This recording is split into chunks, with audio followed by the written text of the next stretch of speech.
nshaka dukore uduhe freestyle kuri Noel kuko niyo turimo ubu nya Noel Noel kuduhaga freestyle Noel okay none wenge binani oya sidagutwega Okay. ndiko ndakumviriza okay Noel nziza kuri mwese Afrika Amerika Iburaya aho uri hose ndagutuye kuyihimbaza atama stress umugisha kunezerwa mbere na Lele Grace agakiza kutagafise je le confesse gukenyuka gupfa kareje with vyenda vyanse kubanyumviriza ndabasabira ko sagesse ndabibutsa ko muri Kristo dufise ama success na kibazo na keme kuko Yesu ndamufise imigisha we hejuru iyo niyo waronse yo mani kurinde muri vyose yeah Merry Christmas Merry Christmas Merry Christmas Merry Yo, Merry Christmas, Merry Christmas, Merry Christmas. Merci sana.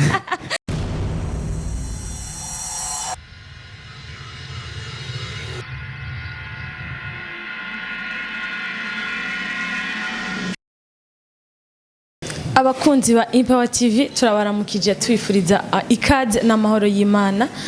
Ni Ornella kuri micro tukaba turi kuri Amaria Lux Hotel, ikibanza ciza ushobora gukuramwo ico ufungura, ushobora kuronka chambre mu gihe uriko ku rugendo uri kurarengana canke uje kumara iminsi mike. Bafite buffet nziza cyane niba uri muri ville ukakena gufungura ari midi, karibu hariho buffet imeze neza cyane nzo kwidoga ya turi muri Impower TV, studio za Impower TV, tukaba dufise umutumire adasanzwe guys, adasanzwe. Mvuze ko adasanzwe nuko nyene reka turaza kumuha kanya kugira ngo atwibwire, ariko imbere yuko dubishikako niba uri mushasha urashaka gukora subscribe ukagira like na commentaire kugira ngo ushigikire ibikorwa by'iwacu kandi utubwire uko byumva. Niba n'intererano ufise ushaka kuduhereza ari cyo ushaka kutubwira, ari cyo ubona two kwa ameliora, urashobora kwandika hariyo munsi uraza kubona numero uce utwandikira. Ego reka tumuhe kaze umushitsi wacu aturamutse ubwambe na mbere hama tumuhakanye atwibwire. Kaze Murakoze. Urakomeye? Ni bonbon. Kaze muri Impower TV. Murakoze cyane. Ego woshaka kwibwira abantu batakuzi urinde kweri kuri ngahanya urafise ikintu utubwira? Nitwa Eden Hakim, nkaba ndumu jeune aririmba rap gospel, nkaba ndaririmba mu bibanza vyose bishoboka. Ego. Uvuze ko uririmba rap gospel. Rap gospel, quelle est la différence entre rap gospel na rap isanzwe? Like rap tuzi abandi bantu bakoresha. Yeah. Rap ukuntu ni selon moi si definition nabonye muri dictionnaire cyangwa handi. Umuntu arimba gospel aririmba ubuzima. Yeah. Atanga ubuzima. Okay. Umuntu aririmba secular we aririmba himbaza ibindi bintu. Hari nk'umuntu ashobora kuba himbaza abakobwa, indirimbo ziwe ahimbaza abakobwa, hari abandi bahimbaza politike, hari abandi bahimbaza abakobwa cyangwa abahungu, hari bamwe bahimbaza abahungu abandi bahimbaza abakobwa. Je nanje urukundo, urazi yuko urukundo rufise ama aspect atatu. Okay. Hari urukundo rwitwa phileo, hari urukundo rwitwa eros, hariho n'urukundo rwitwa agape. Umuntu aririmba sikila aririmba urukundo rwitwa eros, aririmba mataye, aririmba isura, ni urukundo rufatiye kuri envie sexuelle. Okay. Yeah, hari urukundo rwitwa phileo, ni urukundo rufatiye ku bintu biduhuza je na wewe. So je urukundo ndirimba ni rwa rukundo nakunzwe ntabibereye. Yego. Rwa rukundo ntacyo mfise, sindi mwiza gose kugira ndaruronke, ariko Imana yararumpaye. Nuruhe muri izo zitatu watubwiye? Agape. Yeah. Okay. Nurukundo rw'Imana. Urukundo rw'Imana. Kandi ubwo rukundo Imana dukunze ni gwishaka yuko natwe dukundana. Twese hamwe. Okay. Yeah. Utubwiye ko yitwa Eden Hakim. Yeah. Niyo mazina yiwawe? Niyo mazina yiwanje mu muziki. En fait kuntu niswe Eden Hakim ni no de naissance mama yampaye. Okay. Hama mutama we acampa Eddie Murphy. Nigi Kirundi. Hama rero Eddie Murphy papa we yagomvye ko ngumana iryo. Hama rijya rya mama riba rizwi muri famille gusa. Rero ubu ko naronse opportunité yuko n'irya mama ryo muri naissance nshobora kurikoresha nkore serva Imana. So I'm on my way. Okay, and then Hakim. Yeah. Hakim ni kuvuga? Hakim ni sagesse. Sagesse. Ego, Okay. ni kirimi c'Abarabu. Ego, utubwiye ko ugira rap gospel. Ego. Ushaka kutubwira muri rap gospel none public yawe cible abuha message ni bande? En fait, twese turazi yuko umuntu agira restaurant kugira serve abantu bashonje. Umuntu agira centre de santé kugira serve abantu. Umuntu agira église kugira serve abantu. Okay, nanje ngira gospel kugira serve abo bose bashobora kumva bari cible. Umuntu wese aba pasteur abantu bose babaho, abantu bakunda église, abantu badakunda église, abantu batonda mu rusengero, abantu badatonda mu rusengero, abantu batazi n'ivy'Imana, abantu babizi, abose niyo masuble. Ushaka kutubwira watanguye ryari bya rap byakujemwo gute? Est-ce que ugira rap gusa canke uranaririmba? Ndaririmba muri église, ndanagira rap. En fait, nabonye yuko ntidushobora kubwira Imana ati Imana wowe ukora ibi hama ibinya ntubikoreko. Nimba nshobora kuba ndirimba muri église zijya ndirimbo za ba Apollinaire, ba Dudu, ba Fortran. Birashoboka yuko nimba mfise iyo yindi aspect yo kuririmba rap nayo ni bon. Nayo no kugenda nyene umuntu akaririmba. Natanguye muri 2016, natanguye kwandika gusa je nari plus mu matext. Simfise indirimbo nyinshi hanze, mfise ahubwo amatext menshi. Yeah. Okay, ushobora kutugira freestyle? Bon, jewe ikintu nifuza ko dukorana. Okay. Nifuza yuko ndaguha sujet, sivyo? Sujet hama ugakora rap sur ça. Okay. Wavuze ko ari ingabirano ko aribwo ubuzima bwawe. None ndaguhaye sujet iyo ariyo yose je niyumviriye. Urashobora kutugira ga freestyle? Ndagerageza. Okay, shaka dukore uduhe freestyle kuri Noel kuko niyo turimo ubu nya Noel. Shaka kuduha ga freestyle. Noel. Okay. None binani? Oya. Sidagutwenga ndiko ndakumviriza. Okay. Noel nziza kuri mwese Afrika Amerika Iburaya aho uri hose ndagutuye kuyihimbaza atama stress umugisha kunezerwa mbere na Lele Grace agakiza kutagafise je le confesse gukenyuka gupfa kareje with gender violence kubanyumviriza ndabasabira ko sagesse ndabibutsa ko muri Kristo dufise ama success na kibazo na keme kuko Yesu ndamufise imigisha we hejuru iyo niyo waronse yo mani kurinde muri byose yeah. Merry Christmas, Merry Christmas, Merry Christmas, Merry Yo, Merry Christmas, Merry Christmas, Merry Christmas. Merci sana. Wow. Yeah. Biraryoshe? Pas mal. Yeah. En tout cas, abantu bariko batwumviza bashaka kugira commentaire. Bakavuga nabo ukuntu bavyumvise jewe. Bon, uradusondetse mugabo reka uraza kutwongera. Ndaza kuguha indi sujet. Okay. Nibaza ko naho nyene nza kwiretrouva. Okay. Muga imbere yuko uduha ako ga freestyle kandi wavuze yuko ufise ama text. Yeah. Woba umaze gusohora indirimbo?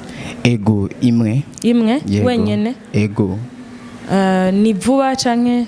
Haheze umwaka umwe n'amezi ashika kuri 6 kuko nayisohoye muri Mai 16 2020. Kwe kutabandanije?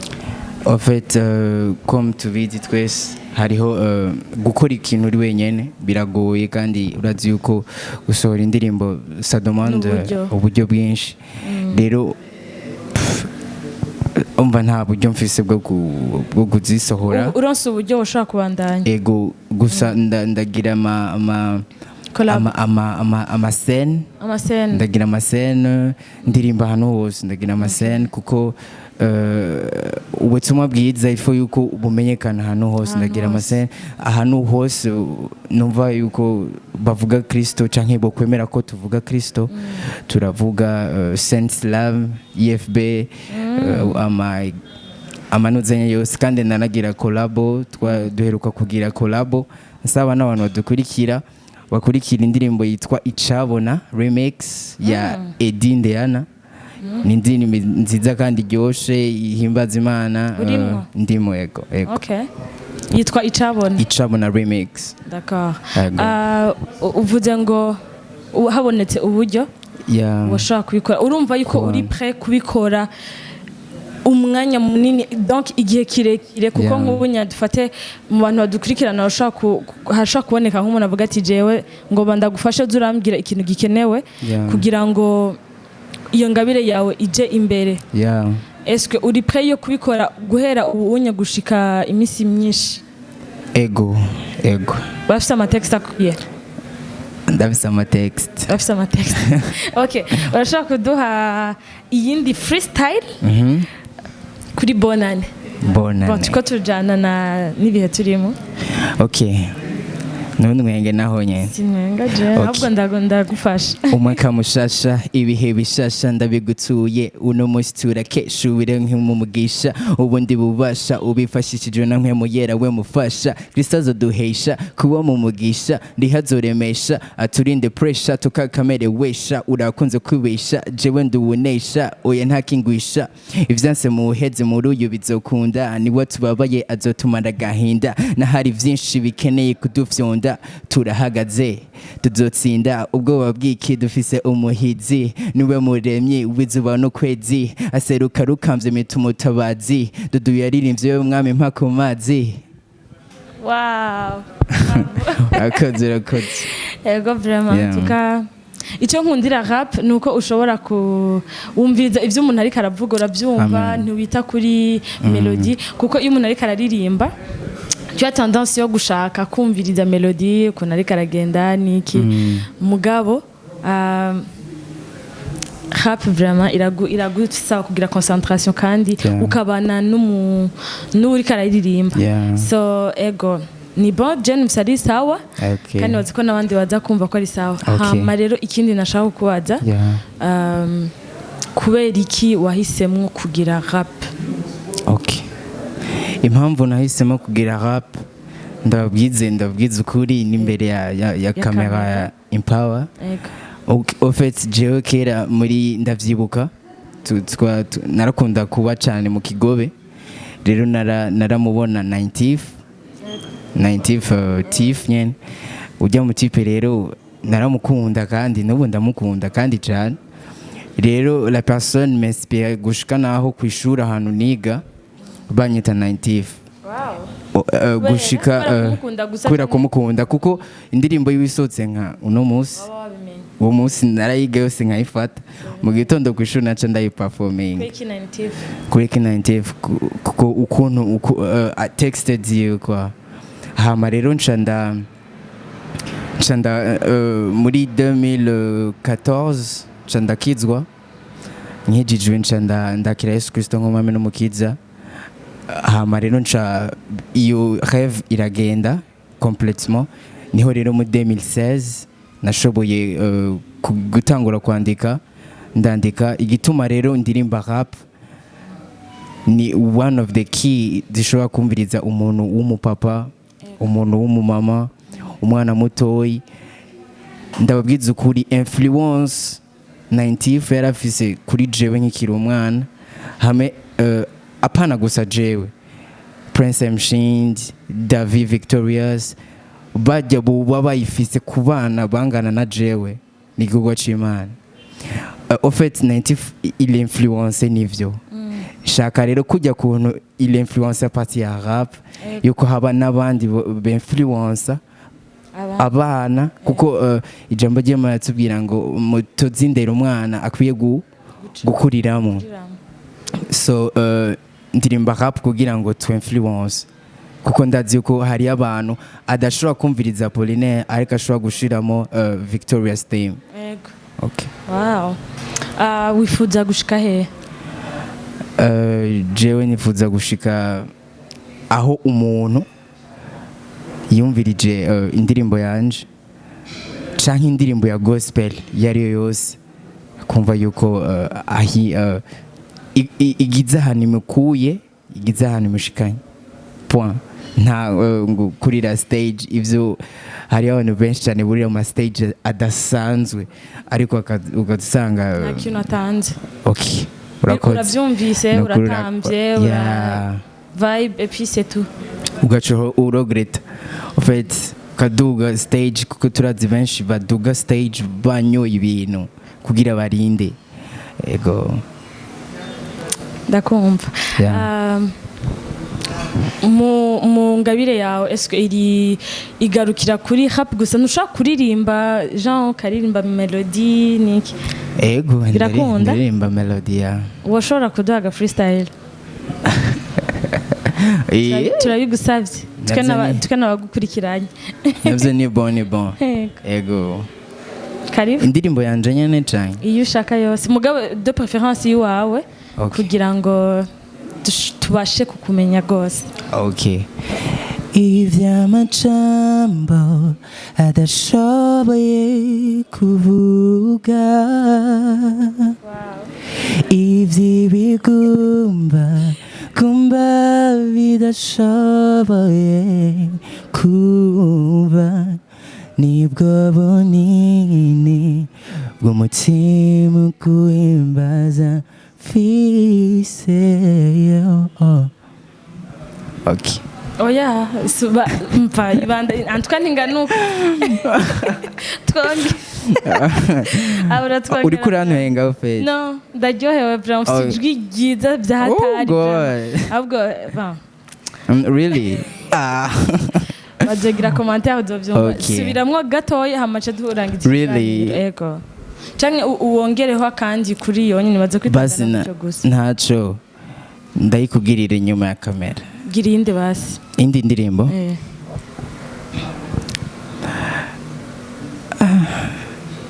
Okay. Yoyote tu. Yoyote. Basi turirimbane. Vyokunda. Oya ni bon, je shaka kukumviriza. Shabiranse. Ndabuze repertoire abaririmbye barabizi. Indirimbo ya bakakubwira ati ririmbo gacubura repertoire. Indirimbo ya ntuze yavuga. Ndaronse indirimbo. Iraje? Indirimbo la personne ndamwubaha ndamukunda kandi nama nayimwandikiye kuri Facebook kuri IG. Yitwa Billy. Billy Sinagaye. Afise indirimbo yitwa ivuga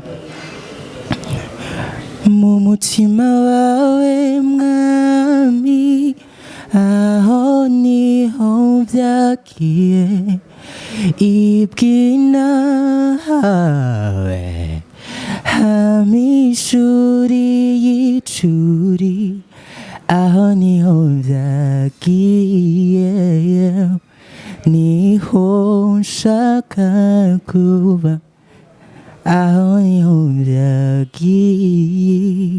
bihe vyose. Nizera ko Billy iyi emission iza kumushikira muzogire remix. Donc muca mugira collabo vraiment impec. En tout cas nibaza ko ntari wa mbere ndamushipa mwiza kabisa. Mukoranye numva ko mwotanga ikintu ciza cyane. Indirimbo ni nziza en soi, numvise ari indirimbo nziza. Mugabo nibaze ko mukoze agakolabo noneho mwotwica. Ego kandi turumva dushaka ko dupfa. Amen. Okay, reka tugushimire. Tugushimire kuri ku bintu duhaye. En tout cas murakoze cyane. Umuntu yumvirije ikiganiro en tout cas uragerageje kumuteramisha no kumva ibiri muri wewe niyo abafise ikintu ashobora guterera Yeah. kugira ngo iyi ngabire yegere imbere Yeah, nibaza yuko murakoze. umuntu wese ahawe kazi tubibutsa kugira subscribe ukagira like na share ukagira commentaire munsi y'ukuntu ikiganiro kibonye ari canke icyumviro ushaka kuduterera nakahe kajambo ka nyuma ubwiye abantu badukurikiranye. Okay, nanje ndabashimiye bwa mbere ntabwo nshima kuko en fait ndashimiye Empower TV for real kuko ijya video si ikintu video muza murashira ko si ikintu do passage ariyo nk'abantu bashobora kuba barashize ko video ya 2018 jiwe nkijije muri 2024-25 umunsi nzoyira bikazompezagira so abantu mufise ama TV online vraiment muri ko murakora ikintu ciza mu kw'impacta cyane notre génération aba bantu ikindi naco no gusaba pardon imbabazi kuko Satani ntiyaryoherewe kino kiganiro so ku majambo no nakoresheje atuba yaba neze yaba himbaye ndasabye ikigongwe ndi umwana w'umuntu ikindi nuko ndabakunda turakundana ntuka so Imana ibaho umugisha. Amen amen. Iguhe umugisha nawe murakoze. Twaze ko nitwagutumire igihe Imana izo yagushikanye imbere tukagutumira kugira uze kuduha ivyo urakora uzoza ego cyane ego twize ko hari Imana igiye gukora icishije mu badukurikirana. Reka tubashimire namwe mwadukurikiranye gushika kuri uno mwanya twizera ko mushika gukurikirana ibiganiro vyacu vya Empower TV mushika kugira ibihe vyiza aho muherereye hose n'umugisha w'Imana. Peace.